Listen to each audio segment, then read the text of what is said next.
नमस्कार, स्वागत है आपका आदिशक्ति परिवार में।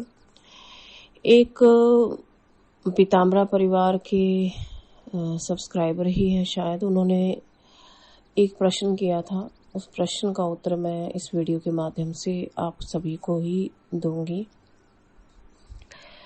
उन्होंने प्रश्न किया था कि गुरुमाँ, जो आपको सिद्ध योगी मिले थे वो कौन थे, क्या आप उनके विषय में बता सकती हैं या नहीं, और इसके ऊपर एक बड़ा वीडियो आप बना दीजिएगा।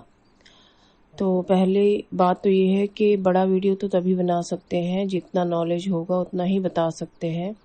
को वीडियो को लंबा ज़्यादा खींचने से कोई फ़ायदा नहीं है। और आज हम उन्हीं बाबा के बारे में बात करेंगे जिन्होंने दर्शन दिया था।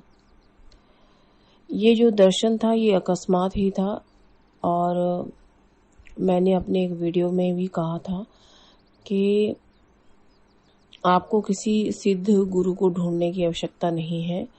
कई बार हमें भी इस तरह के फ़ोन आ जाते हैं कि हमें किसी ऐसे सिद्ध योगी के बारे में बताइए जो एकदम काया पलट कर दे, या जो हमारे कर्मों के फल को गौण कर दे, जो हमारी किस्मत को पलट दे, इस तरह के, या कोई ऐसे बाबा जो बिल्कुल सिद्ध हो। क्योंकि लोगों की ये शंका रहती है कि हम तो मिल चुके हैं तो हम क्यों नहीं उनका पता उनको बताते हैं। पहली बात ये है कि आपको किसी कोई भी सिद्ध योगी को ढूंढने की आवश्यकता नहीं है। क्यों नहीं है? क्योंकि जो सिद्ध होगा वो आपसे मिलेगा ही क्यों। आप उसको क्या अर्पण करोगे? धन, रुपए या कोई कीमती वस्तु, यही आप उसको देना चाहेंगे। लेकिन उन्हें तो इन चीज़ों की कोई आवश्यकता होगी ही नहीं, क्योंकि वो चाहेंगे ही नहीं आपसे कुछ धन लेना या कोई कीमती वस्तु ग्रहण करना। और दूसरी बात, उनका ये एक और प्रश्न रहता है कि वो जो है हमारे दुखों या हमारे कष्टों का निवारण कर देंगे। तो जो लोग अपनी आध्यात्मिक उन्नति में लगे हैं, बेशक उन्हें बहुत सारी सिद्धियां हासिल हैं या नहीं हैं, दोनों बातें हैं, चाहे वो सिद्ध योगी हैं या नहीं हैं, इसे यहाँ भी मैं दोनों बातें कह रही हूँ। तो वो क्यों आपके कष्टों का निवारण करने लगेंगे? कर्म आपने किया है, फल आपको भोगना है। अगर आप गलत कर्म नहीं करते तो गलत फल आपको आता ही नहीं। बुरे कर्म करेंगे तो बुरा ही तो फल मिलेगा। और उस पर के आप चाहते हैं कि आपको कोई ऐसे बाबा मिल जाए जो चंद रुपए या कीमती वस्तु लेकर के आपके कष्टों का निवारण कर दे। तो ऐसा वो करेंगे ही क्यों? आपने जो कर्म किया है उसको तो आपको भोगना ही पड़ेगा। उसको केवल आप तभी खत्म कर सकते हो, उस कर्म के फल को ये कम कर सकते हो, जब आप खुद से भक्ति करेंगे। किसी दूसरे की भक्ति आपके ऊपर कार्य पहली बात करेगी नहीं। अगर दूसरी बात, अगर कोई सिद्ध योगी या सिद्ध बाबा होंगे, वो क्यों अपनी भक्ति को आप लोगों के लिए खराब करेंगे? क्योंकि भक्ति का संचय होना बड़ा ही मुश्किल होता है, बड़ा ही कठिन होता है। जब कभी कोई आध्यात्मिक पथ पे चलता है तो उसकी भक्ति का संचय बड़ी ही मुश्किल से होता है। रुपए का संचय इतनी कठिनाई से होता है, आप लोग जानते हैं। बहुत मेहनत आप लोगों को करनी पड़ती है, तब आप पैसे कमा पाते हैं, तब उसको जमा कर पाते हैं। तो जो इस दुनिया में सबसे ज्यादा अच्छी चीज है, जो सच्ची चीज है, जो बहुत ही मेहनत से हासिल होती है, वो है भक्ति। और उस भक्ति का संचय और भी ज्यादा उपयुक्त है। तो अपनी भक्ति के संचय को वो आप लोगों के ऊपर तो नहीं लुटाएंगे। दूसरी बात, मुझे क्यों मिले, मुझे क्यों दर्शन हुए, ये शायद मेरे पूर्व जन्मों का कर्म हो या मेरे कुछ अच्छे कर्म हो कि उन्होंने मुझे दर्शन दिए। दूसरी बात, मैंने उनसे कुछ मांगा नहीं, उन्होंने मुझे कुछ दिया नहीं। बस उन्होंने मुझे कुछ आध्यात्मिक मार्ग पे चलने वाली कुछ चीजें या कुछ बातें बताई, जो रहस्य हैं, जो गुरु और शिष्य का एक रिश्ता होता है, जो उन बातों को जो है आपको गुप्त रखना चाहिए, उसी प्रकार मैं भी गुप्त रखती हूँ। तो उन्होंने जो मुझे बताया, जो ज्ञान दिया, वो केवल मेरे लिए दिया या मेरी आध्यात्मिक उन्नति के लिए दिया।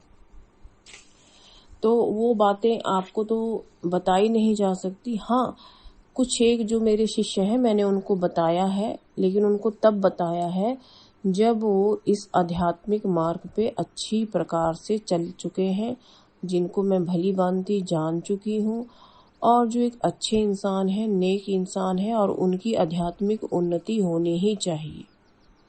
आप लोग 1-2 दिन या कुछ एक दिन साधना करते हैं, मंत्र जाप करते हैं, फिर थक हार जाते हैं, फिर कहते हैं कि ये नहीं हुआ, वो नहीं हुआ, और हमें सिद्ध बाबा बता दीजिए, तो ये बात तो देखिए गलत है। और दूसरी बात, वो लोग किसी टेक्नोलॉजी का इस्तेमाल करते हैं ही नहीं, मोबाइल का इस्तेमाल नहीं करते हैं। मान लीजिए कि उन्होंने किसी ए नाम के व्यक्ति को दर्शन देना है, तो उनकी नज़र में जो योग्यता है वो है भक्ति, उनका आध्यात्मिक मार्ग, और उनकी भक्ति का संचय, और उनकी सच्चाई, अच्छाई, ये चीज़ें वो देखते हैं। जब आप में ये गुण रहेंगे तो वे आपको खुद ही ढूंढ लेंगे, आपको उनको ढूंढने जाने की आवश्यकता नहीं है। आप तो कोई भौतिक गुरु बनाइए और उस मार्ग पे अग्रसर होइए। आप चाहते हैं कि आप एक कदम ना चलें और वो सिद्ध बाबा या सिद्ध योगी जो भी हैं, ठीक है, वो आपके लिए 1000 कदम चले, तो ऐसा नहीं होगा। कोई अपनी भक्ति के संचय को आपके ऊपर निछावर नहीं करेगा, ठीक है। अभी भी लहासा एक स्थान है, वहाँ पे ऐसे सिद्ध बाबा निवास करते हैं जिनके बारे में आपने कभी सुना भी नहीं होगा, जिनके पास ऐसी ऐसी सिद्धियां हासिल हैं जिनके बारे में आपने कभी सुना ही नहीं होगा। लेकिन वो क्यों लोगों के सामने नहीं आते? वो नहीं आते, उनको अपनी भक्ति आपके ऊपर व्यर्थ थोड़ी करनी है। और अगर आप में योग्यता होगी तो वो आपको ढूंढ लेंगे, आपको खुद दर्शन देंगे, खुद आपको अच्छा मार्ग बताएंगे। लेकिन अगर आप ये सोचेंगे कि आपकी कोई समस्या है, वो आपके सिर पे हाथ रख देंगे और आपकी समस्या गायब हो जाएगी, तो पहली बात वो ऐसा करेंगे ही नहीं, ना ही उन्होंने मेरे साथ कुछ ऐसा किया है, ठीक है। वो सिर्फ आपको आपकी आध्यात्मिक उन्नति में मदद कर सकते हैं, और उसकी योग्यता का निर्धारण भी वही लोग करते हैं, आप लोग नहीं कर सकते। ना ही वो किसी मोबाइल का इस्तेमाल करते हैं, ठीक है। और जो उन्होंने हमें कुछ मुद्राएं बताई, या हमें कुछ योग दिया, या हमें कुछ उन्होंने आध्यात्मिक मार्ग पे चलने के कुछ सूत्र बताए, तो वो उन्होंने सिर्फ मेरी योग्यता देखकर मुझे बताए। जो चीज़ मेरे लिए उचित है, आवश्यक है, जरूरी नहीं है कि वो आप सबके लिए उचित होगी या आवश्यक होगी। इसलिए आपको अपने भक्ति मार्ग पे चलना चाहिए, आगे बढ़ना चाहिए, बाकी वो आपको खुद ही ढूंढ लेंगे। नमस्कार।